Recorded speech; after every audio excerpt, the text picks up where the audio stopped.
दोस्तों, भगवान शिव के बारे में ऐसा कहा जाता है कि भगवान शिव त्रिलोक के आदि और अंत के देवता हैं, जिनके आगे दुनिया की सभी शक्तियाँ असफल हो जाती हैं।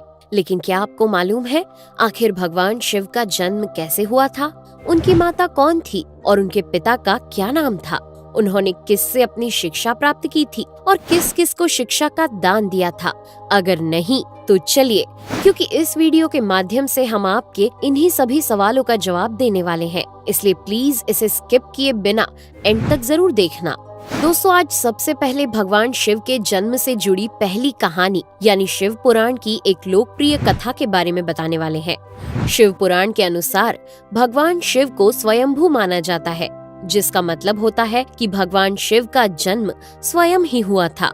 यानी कि इससे एक बात तो साफ हो जाती है कि ना ही भगवान शिव की कोई माता है और ना ही उनके कोई पिता हैं। इसी कारण से भगवान शिव पंच तत्वों से भी परे हैं, जिस कारण से इन्हें मृत्यु का भी कोई भय नहीं है और इनकी मृत्यु कभी नहीं हो सकती। पर अब बात करते हैं विष्णु पुराण में बताई गई भगवान शिव के जन्म से जुड़ी हुई एक और कहानी के बारे में।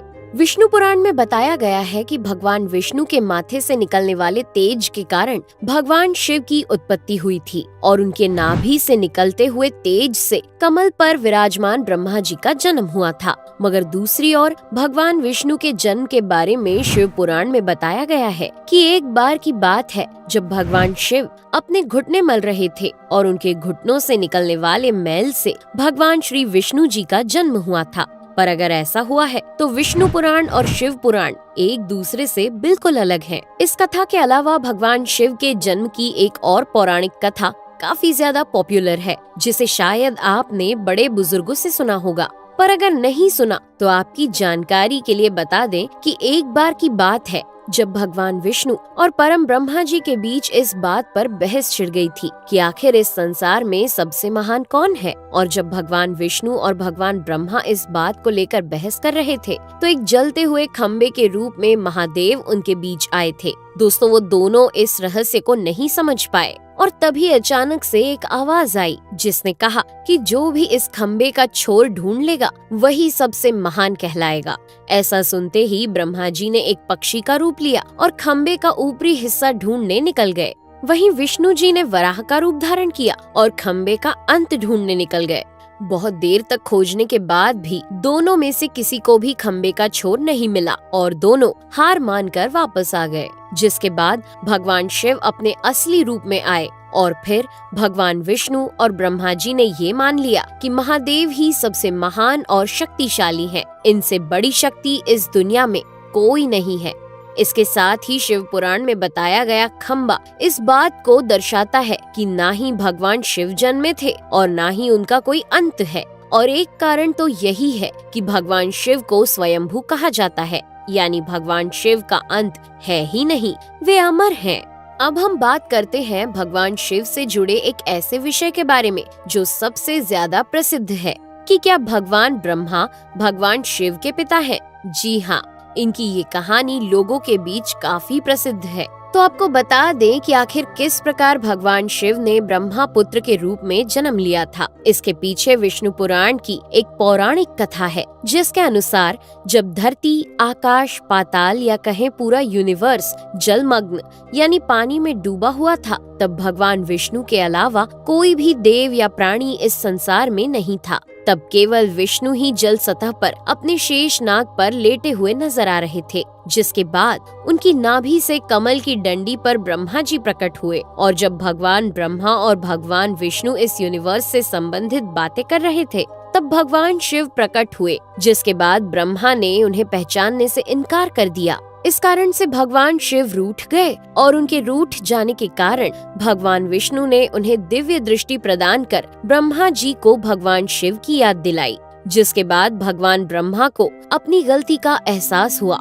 और शिव से क्षमा मांगते हुए उन्होंने उनसे अपने पुत्र रूप में पैदा होने का आशीर्वाद मांगा। जिस कारण से भगवान शिव ने भगवान ब्रह्मा की प्रार्थना को स्वीकार करते हुए उन्हें ये आशीर्वाद दे दिया। लेकिन इसके बाद जब भगवान ब्रह्मा ने इस सृष्टि की रचना शुरू की तो उन्हें एक बच्चे की जरूरत पड़ी और तब उन्हें भगवान शिव का आशीर्वाद ध्यान आया। जिसके लिए भगवान ब्रह्मा ने तपस्या की और बालक के रूप में भगवान शिव उनकी गोद में रोते हुए प्रकट हुए। आपको बता दें कि ये भगवान शिव का एकमात्र बाल रूप है। जब भगवान ब्रह्मा ने उनके रोने का कारण पूछा तो उन्होंने बताया कि उनका कोई नाम नहीं है। तब भगवान ब्रह्मा ने भगवान शिव का नाम रुद्र रख दिया, जिसका मतलब होता है रोने वाला। पर इसके बावजूद भी भगवान शिव चुप नहीं हुए, इसलिए ब्रह्मा ने उन्हें दूसरा नाम दिया। पर शिव को वो नाम भी पसंद नहीं आया और फिर भी वे चुप नहीं हुए। इस तरह शिव को चुप कराने के लिए भगवान ब्रह्मा ने भगवान शिव को 108 नाम दिए थे, जो रुद्र, शर्व, भाव, उग्र, भीम, पशुपति, ईशान और महादेव जैसे नाम थे। और शिव पुराण के अनुसार उनके ये नाम पृथ्वी पर लिखे गए थे। इसके बाद बात आती है श्रीमद् देवी महापुराण की। तो श्रीमद् देवी महापुराण में भगवान शिव की माता और पिता के बारे में बताया गया है। श्रीमद् देवी महापुराण के अनुसार देखा जाए तो एक बार जब भगवान नारद जी ने अपने पिता भगवान ब्रह्मा जी से पूछा कि सृष्टि का निर्माण किसने किया है, साथ ही भगवान विष्णु, भगवान शिव और आपके माता पिता कौन है, तब भगवान ब्रह्मा जी ने नारद जी को त्रिदेवों के जन्म के बारे में बताया। जो बताया वो वाकई चौंका देने वाली बात थी। दरअसल उन्होंने कहा कि देवी दुर्गा और शिव स्वरूप ब्रह्मा के योग से ब्रह्मा, विष्णु और महेश का जन्म हुआ था। यानी प्रकृति का रूप लिए माँ दुर्गा ही हम तीनों की माता है और ब्रह्मा यानी काल सदाशिव हमारे पिता है। इसके साथ ही श्रीमद् देवी महापुराण में भी भगवान विष्णु और भगवान ब्रह्मा के बीच हुए झगड़े की एक कहानी मिलती है, जिसके अनुसार एक बार श्री ब्रह्मा जी और विष्णु जी में झगड़ा हुआ और दोनों में बहस छिड़ी हुई थी। तब भगवान ब्रह्मा ने कहा कि सृष्टि को मैंने बनाया है और मैं ही प्रजापिता हूँ, जिसके जवाब में भगवान विष्णु जी ने कहा कि मैं आपका पिता हूँ, क्योंकि आप मेरी नाभि से निकले हुए कमल से पैदा हुए हैं। और धीरे धीरे कर ये बहस बढ़ती गई। दोस्तों, इसके बाद इन दोनों का झगड़ा सुनकर सदाशिव वहाँ पहुँचे और उन्होंने कहा कि पुत्रों, मैंने ही तुमको इस संसार को बनाने और इसे संभालने के केवल 2 काम दिए हैं। इसी प्रकार मैंने शंकर और रुद्र को संहार और तिरोगति के कार्य दिए हैं। इसके साथ ही उन्होंने कहा कि मेरे 5 मुख हैं। एक मुख से अकार, दूसरे मुख से उकार, तीसरे मुख से मुकार, चौथे मुख से बिंदु और 5वें मुख से नाद यानी कि शब्द प्रकट हुए हैं। उन्हीं 5 को एक साथ मिलाकर देखा जाए तो एक अक्षर ओम बनता है, जिसे आज हम सभी भगवान शिव के मूल मंत्र के रूप से जानते हैं। इतना कहने के बाद भगवान ब्रह्मा और विष्णु दोनों ही समझ गए कि भगवान शिव से ज्यादा शक्तिशाली इस दुनिया में कुछ भी नहीं है और दोनों ने भगवान शिव को प्रणाम किया और चले गए। चलिए दोस्तों, अब जब आप भगवान शिव के बारे में इतना तो जान ही चुके हैं, तो क्या आपको पता है कि आखिर भगवान शिव ने किससे शिक्षा प्राप्त की थी और उनके गुरु कौन थे? हम जानते हैं, शायद ही इसका जवाब आप में से किसी को पता होगा, पर जिन्हें नहीं पता उन्हें बता दें कि भगवान शिव स्वयं इस संसार के गुरु माने जाते हैं, जिन्होंने इस संसार में गुरु शिष्य की परंपरा की शुरुआत की थी। लेकिन अगर सवाल आता है कि आखिर भगवान शिव किसके गुरु थे, तो आपको जरूर जान लेना चाहिए कि हिंदू धर्म के ग्रंथ कहते हैं कि ब्रह्मा जी और शिव जी इस संसार के सबसे पहले गुरु हैं, जिन्होंने गुरु शिष्य के इस रिश्ते की शुरुआत की थी।